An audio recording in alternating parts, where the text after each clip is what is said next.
FBI ये देखकर हैरान हो गई कि जिस जेल में अगर किसी कैदी को खुला भी छोड़ दिया जाए तब भी वो इस जेल को एस्केप नहीं कर पाएगा। लेकिन कड़ी सिक्योरिटी होने के बावजूद भी 3 प्रिजनर कैसे इस जेल को एस्केप कर गए। बर्फीले समुद्र के बीच में बने इस जेल को जब प्रिजनर ने एस्केप किया तो कैसे 10 घंटों तक सिक्योरिटी को कुछ पता नहीं चला। ना सिर्फ FBI बल्कि US की टॉप 3 एजेंसी भी इस केस को सुलझाने में अपना पूरा दम लगा चुकी थी। दरअसल USA के कैलिफोर्निया के पैसिफिक ओशन के बीच में बने इस जेल को एल्काट्राज के नाम से जाना जाता था, जहाँ की बहुत खतरनाक कैदियों को रखा गया था। ये जेल इतना सिक्योर था कि जेल के चारों तरफ समुद्र की बड़ी बड़ी लहरें उठा करती थी। इसका पानी इतना ठंडा था कि अगर कोई कैदी इस पानी में कूद जाता तो 5 मिनट के अंदर ही उसकी मौत हो जाती। लेकिन इसके बावजूद भी यहाँ 24 घंटे सिक्योरिटी अलर्ट रहते थे। इन सब को देखकर 1934 में इसे फेडरल प्रिजन डिक्लेयर कर दिया गया, जहाँ हद से ज्यादा सिक्योरिटी दी जाती थी। इन शॉर्ट अगर कोई इस जेल में एक बार आ गया तो खुद से निकलना नामुमकिन था।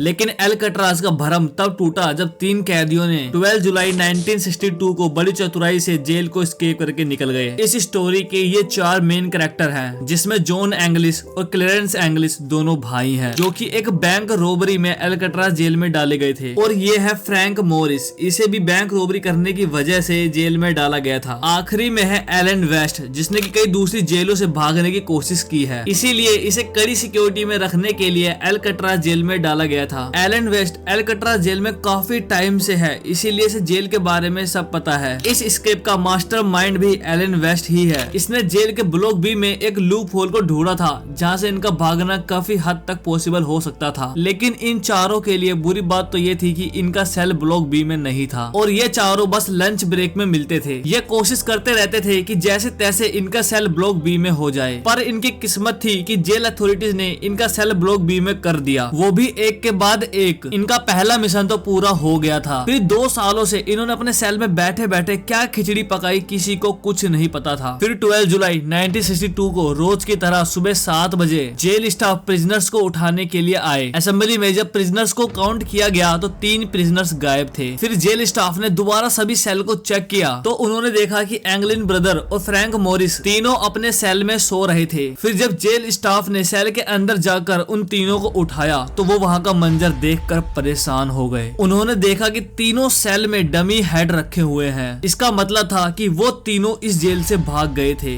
उन्होंने सोप, प्लास्टर और कंक्रीट से इन डमी हेड को बनाया था। जेल अथॉरिटीज को लगा कि वो तीनों जेल से तो बाहर जा नहीं सकते, इसीलिए उन्होंने पूरा आइलैंड छान मारा, लेकिन वो वहाँ नहीं मिले। जेल अथॉरिटीज को बस एक ही बात सता रही थी कि इतनी हाई सिक्योरिटी होने के बावजूद भी वो तीनों भागे तो भागे कैसे। याद रखना कि इन तीनों का चौथा साथी एलन वेस्ट नहीं भागा था, जो कि इस प्लान का मास्टरमाइंड था। इस एस्केप के बाद इन्वेस्टिगेशन टीम को बुलाया गया और FBI को भी रिपोर्ट किया गया। फिर टीम ने देखा कि वो अपने सेल के दीवार के वेंट को तोड़कर बाहर निकले थे, लेकिन हैरानी तब हुई जब 3 की जगह 4 वेंट टूटे हुए थे। ये चौथा वेंट एलन वेस्ट का था, जो किसी वजह से अपने सेल से नहीं भाग पाया। एलन वेस्ट को पता था कि अब वो नहीं बच पाएगा, इसीलिए उसकी भलाई इसी में है कि वो अपना सारा प्लान FBI को बता दे। एलन वेस्ट ने FBI को बताया कि ये सारा प्लान उसी का था और जो डमी में यूज किया गया बाल था वो उन्होंने जेल में हेयर कट के दौरान चुराया था। सबके सेल में एक वेंट था जिसका लूप होल एलन वेस्ट को पता था, क्योंकि वो जेल के मेंटेनेंस में भी काम कर चुका था। वो चारों किचन से चुराए चम्मच से 6 महीने से वेंट में होल करते थे। ये चारों ज्यादातर तब काम करते थे जब जेल में म्यूजिक का टाइम हो जाता था, ताकि शोर शराबे में किसी को कुछ पता ना चले। और वो इस होल को छुपाने के लिए होल के सामने अपना सामान रख देते थे। वेंट एक कॉरिडोर में जाके निकलता था जहाँ कोई भी सिक्योरिटी नहीं होता था। वहाँ से एक पाइप था जो कि सीधा छत पे जाता था। एल्काट्राज में कैदी को बिजी रखने के लिए उनसे मेंटेनेंस का काम भी कराया जाता था। मेंटेनेंस के लिए इन चारों को भी छत पे भेजा जाता था, जहाँ इन चारों ने छोटी छोटी चीजों को अपने मन में बैठा ली थी। छत के जीने से उतर के ये 15 फुट की दीवार को टाप के जेल के बाहर चले गए। उन्होंने पहले से ही अपनी सारी तैयारी पूरी कर रखी थी। जेल से बाहर जाने के बाद उन्होंने रबड़ के रेनकोट से एक राफ्ट बनाया। रेनकोट जेल में कैदी को दिया जाता था और फिर रेनकोट से ही उन्होंने लाइफ जैकेट जैसा कोई एक चीज बनाया, ताकि अगर उनका राफ्ट किसी कारण खराब हो जाए तो वो लाइफ जैकेट की वजह से ना डूबे। अब FBI के सामने ये सवाल था कि भागने वाले प्रिजनर्स अब कहाँ हैं? उनके चौथे साथी एलन वेस्ट ने बताया कि प्लान के मुताबिक एल्काट्राज से एंजल आइलैंड से होकर मेन आइलैंड पर जाना था, जहाँ से उन्हें एक गाड़ी और कुछ कपड़े चुराने थे।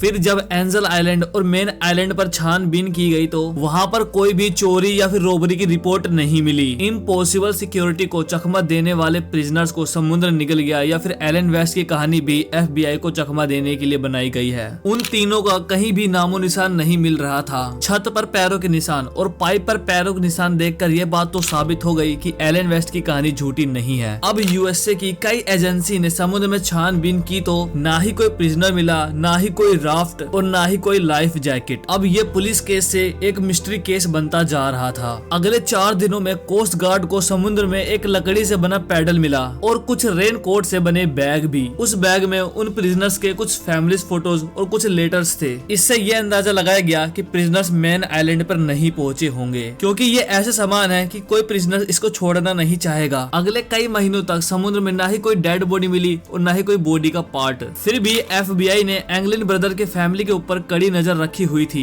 उनकी फैमिली से पूछने पर पता चला कि एंगलिन ब्रदर के बड़े भाई रॉबर्ट एंगलिन ने मरते वक्त ये बताया कि जॉन और क्लेरेंस सही सलामत हैं और वो उनसे कांटेक्ट में था। फैमिली मेंबर ने ये भी बताया कि कई बार फैमिली फंक्शन में अजीब सी मेकअप में 2 लड़कियों को कई बार देखा गया है, जो शायद जॉन और क्लेरेंस ही रूप बदलकर आते हैं। ये आखिरी बार था जिसके बाद ये दोनों कभी नहीं दिखे। इस केस के 15 साल बाद एंगलिन ब्रदर के कजन ने उन्हें एक क्लब में देखा था जिसकी उसने फोटो क्लिक कर ली थी, लेकिन USA के मार्शल सर्विस इन्वेस्टिगेटर का मानना था कि जो फोटो में दिख रहे हैं उनकी एज एंगलिन ब्रदर से मैच नहीं करती। ये आखिरी बार था जब एंगलिन ब्रदर की कोई न्यूज मिली। आज तक इनका कुछ पता नहीं चला। इस एस्केप के अगले साल ही एल्कट्राज को बंद कर दिया गया और फिर 1979 में FBI ने इस केस को क्लोज कर दिया।